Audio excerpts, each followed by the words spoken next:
This podcast is sponsored by Talkspace. Last year, I went through many different life changes. I needed to take a pause and examine how I was feeling in the inside to better show up for the ones who need me to be my best version of myself. When you're navigating life's changes, Talkspace can help. Talkspace is the #1 rated online therapy, bringing you professional support from licensed therapists and psychiatry providers that you can access anytime, anywhere. Living a busy life, navigating a long-distance relationship, becoming a first-step father, Talkspace made all of those journeys possible. I could speak with my therapist in the office. I could speak with my therapist in the comfort of my home. I was never alone. Talkspace works with most major insurers, and most insured members have a $0 copay. No insurance, no problem. Now get $80 off your first month with promo code SPACE80 when you go to Talkspace.com. Match with a licensed therapist today at Talkspace.com. Save $80 with code SPACE80 at Talkspace.com. Welcome back to Horse First.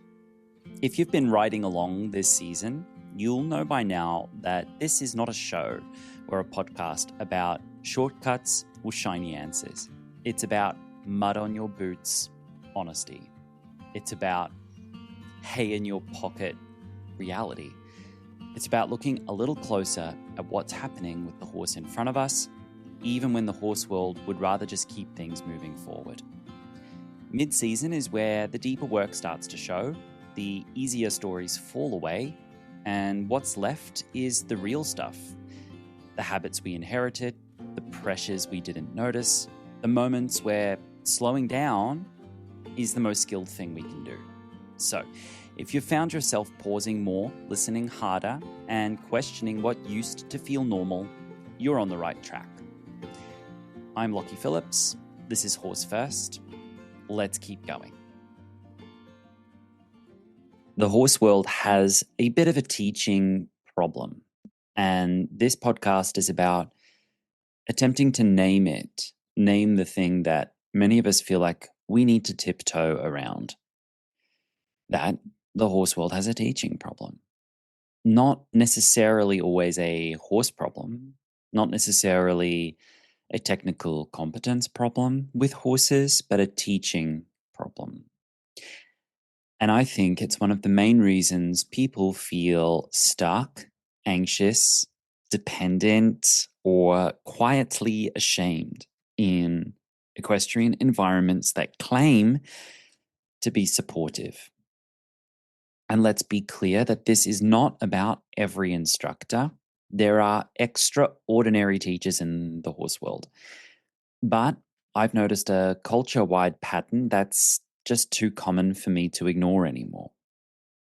Instruction that disempowers people, instruction that gatekeeps unnecessarily, and instruction that keeps students small. And when teaching becomes about control instead of learning, horses pay for that too. Because confused, anxious people don't create safe training environments. So today we're going to talk about toxic teaching dynamics in horse culture, what they might look like in real life, and what we can decide to do instead. So the first bit I want to talk about is how the industry, the horse world, tends to reward dependence. Let's start with an uncomfortable truth. I know, very off-brand, right? But let's start with an uncomfortable truth that a lot of horse instruction is built on dependency. Not always intentionally, but there's a structure there. It's structurally dependent, meaning that many people will simply walk into this cultural pattern, whether it was their intention or not. If a student becomes truly competent, they need fewer lessons. If they become confident, they ask harder questions. If they become literate, they stop outsourcing all authority. And that can threaten insecure teaching systems. So instead of education, you get performative dependency. The student is trained to comply to the trainer, but not necessarily understand. And often the same thing is done to the horses too. Let's use a practical example. A rider asks their instructor, Why does my horse rush the canter transition? And the answer is just ride better, more leg, don't overthink. No explanation, no skill building, just a vague command that keeps the student reliant. And that's not teaching, that's control dressed up as expertise. There's another aspect I want to discuss. The phrase, quote, "you're not a trainer," end quote. That is a silencing phrase. And it's one of the most common disempowering lines in horse culture. To say to a student, "you're not a trainer." It gets used to shut down. It means don't question me, don't interpret, don't think for yourself, don't be creative, leave it to me, the professional. But here's the problem. If you own a horse, you are in training. If you own a horse and they are interacting with you, you are training them. Every interaction teaches something. The question isn't whether you're a trainer for the public. The question is not whether other people pay you for instruction. The question is whether you're being given the literacy to do it well. Another practical example. A horse pins their ears when being girthed up and saddled. A student notices and said, "I think my horse is uncomfortable or in pain." And the instructor responds, "Don't anthropomorphize. You're not experienced enough to read that. You're not a trainer." That's not protecting the horse, that's protecting hierarchy. And listen, there is a time and a place where students need to learn that they are not experienced to interpret that correctly. But in that situation, a trainer could instead say, "I hear that. What did you see? What did you observe? Let's label what you observed and let's see what we can interpret together. Let's understand what we are noticing," rather than shutting the observation down. That's protecting hierarchy. Good teaching would say, "Great noticing. Let's explore what that might mean," right? Gatekeeping information is not expertise, right? I'm not speaking about trainers who reserve the right to retain their proprietary information for paying clients. That's not gatekeeping, that's sound business practice and protecting your intellectual property. Gatekeeping is something different. In healthy education, knowledge is shared. In toxic instruction, knowledge is hoarded. So, for example, someone who has enormous amounts of knowledge but refuses to share most of it with their student body, or when they share it, they do their very best to share it with one or two people only. Some instructors build authority by deliberately keeping things mysterious. They say, "It's just feel," or "you'll understand one day," or "don't worry about that yet." I'm not speaking about creating a pace to someone's learning, because not all information needs to be shared with a student at one time. Students can only take in as much as they can take in, and it is the role of a good instructor to pace the incoming information, to deal out or not spoon feed, but titrate exposure to information and create levels to the learning. That's not gatekeeping, that's just threshold management. But when it becomes a fog that keeps students permanently unsure, that's when it becomes gatekeeping. Another practical example. Let's say a student asks about pressure and release and the timing around it. A competent teacher can explain it directly in the language that that student can understand, particularly if they have a good relationship to that student. They should have figured out how to communicate with that student in particular. But they say, for example, when the horse tries, the pressure stops. That's how learning happens. Let's just keep it really simple. A gatekeeping teacher would say, "It's complicated, just do what I say." That's not pedagogy. That's dependency maintenance. That's maintaining dependency. So, the other element I'd like to discuss is how the horse world is, well, obviously unregulated. And I don't necessarily think that's a bad thing. I think that creates creativity and opportunity to people who wouldn't have access to proper channels. However, Teachers without pedagogy behind them create harm. They can create harm, not all of them. Here's another truth. Being good with horses does not automatically make you good at teaching people. Teaching adults is a skill. Teaching children is a skill. And teaching horses is a skill. And those things don't always cohabitate.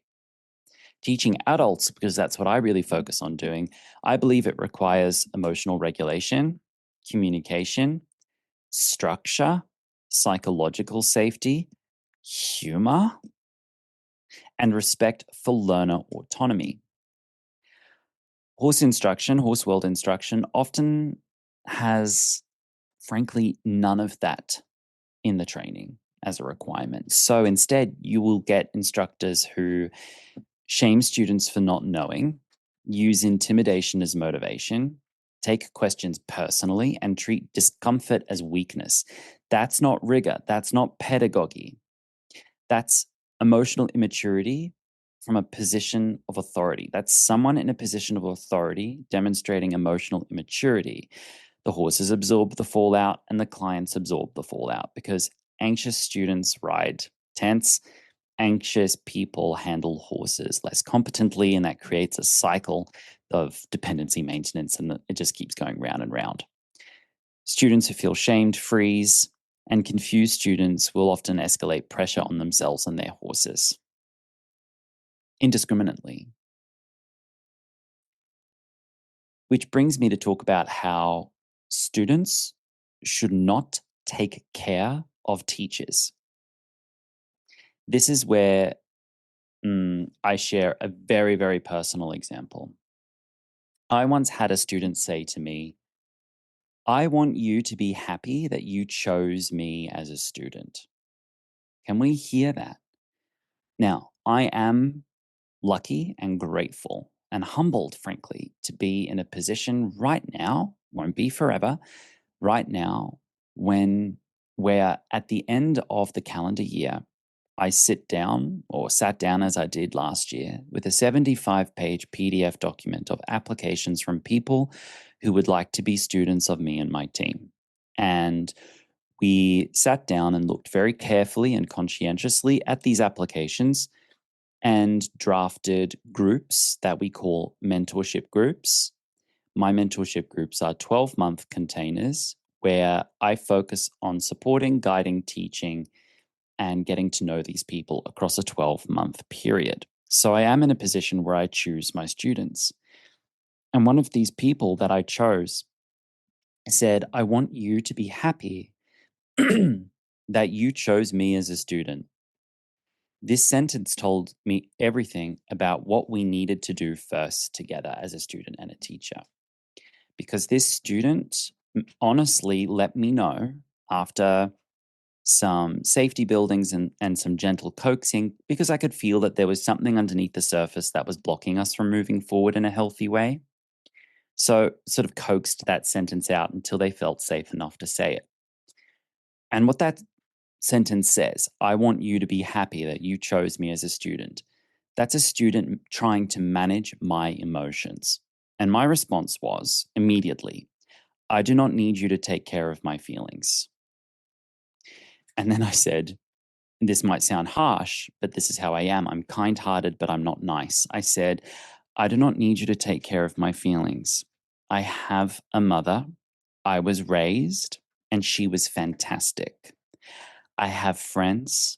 I have mental health counseling when I need it, and I am well supported in my life. I do not need people who are paying me for coaching to take care of my feelings. My job is to provide you a service. Because I think adults learn best when they feel safe and not when they feel auditioned, even and especially in scenarios when I am choosing students. And I'm choosing students because it is simply the best way to manage my time. There are too many people right now and not enough time to reach them all.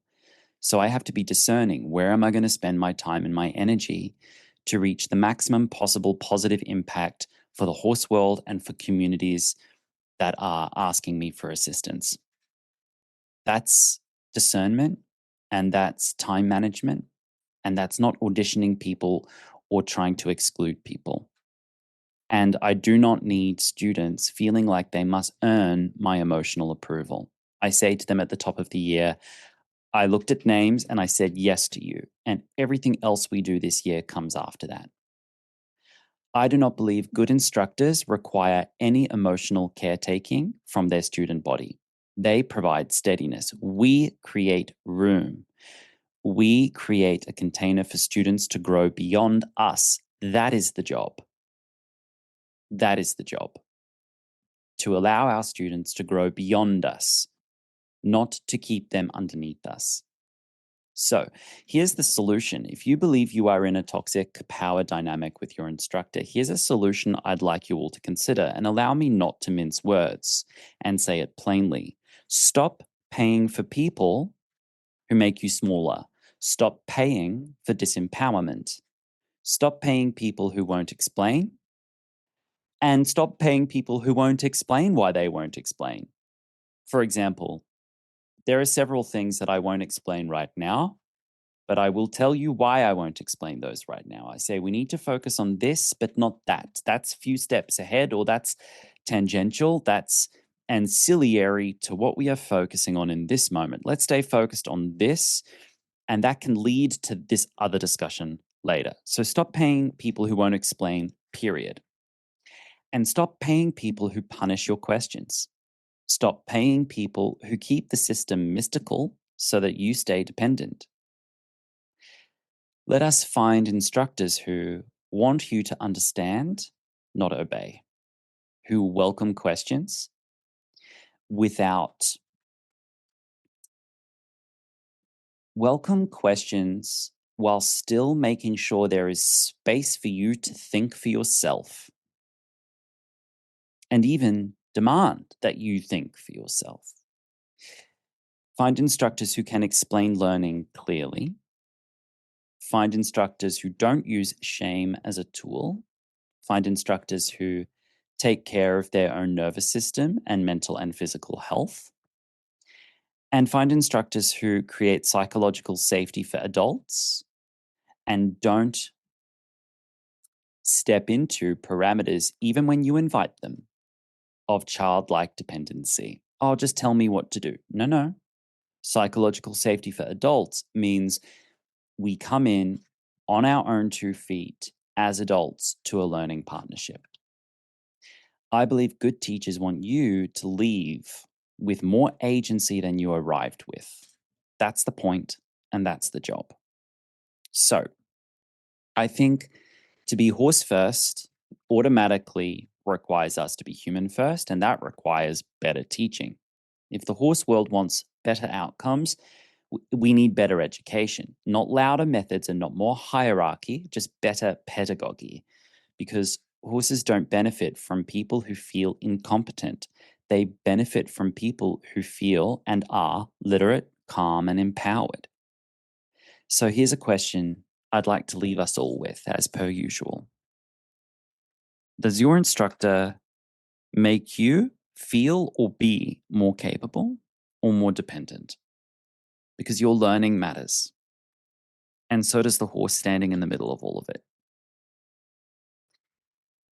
And once again, guys, I'm not here to convince anyone. I'm here to steady the room, widen the view, and hopefully create space for people to choose differently. Because I believe horses notice that kind of person, and so do the people who are ready to notice as well. I really hope this helped someone out there who feels like they might be in a teaching dynamic that's not in their best interests. Have a great day, everyone, and thank you for listening. I'll see you next time. Bye. That's it for today. If something in this episode stayed with you, take it with you into your next moment with your horse, because that's where this work will really come alive. If you would like to support this podcast, a simple way to do that is by leaving a rating or review on Apple Podcasts, Spotify, or Amazon. It will help more people to find these conversations, and it would mean a lot to me.